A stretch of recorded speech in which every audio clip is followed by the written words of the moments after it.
కి స్వాగతం. నేటి ముఖ్యాంశాలు.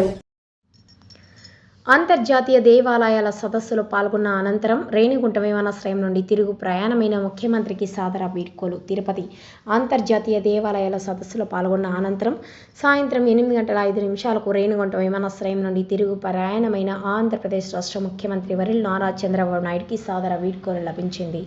రెవెన్యూ శాఖ మంత్రి మరియు జిల్లా ఇన్ఛార్జ్ మంత్రివర్యులు Anagani Satyaprasad, TTD EO Shyamala Rao, additional EO Venkaiah Chowdary, DIG షియోషి బజాపేవ్, జిల్లా కలెక్టర్ ఎస్ వెంకటేశ్వర్, తిరుపతి జిల్లా SP Harshavardhan Raju, joint collector Shubham Bansal, Chandragiri, Srikalahasti, Nagari, Puthalapattu ఎమ్మెల్యేలు పులవర్తి వెంకటముని ప్రసాద్, బొజ్జల సుధీరెడ్డి, భానుప్రకాష్, మురళీమోహన్, తిరుపతి నగరపాలక సంస్థ commissioner Shrimati Mourya, Tirupati deputy mayor RC Munikrishna, Srikalahasti RDO Bhanuprakash Reddy, Renigunta తహసీల్దార్ సురేష్ బాబు, ప్రజాప్రతినిధులు, అధికారులు ముఖ్యమంత్రికి వీడ్కోలు పలికిన వారిలో ఉన్నారు.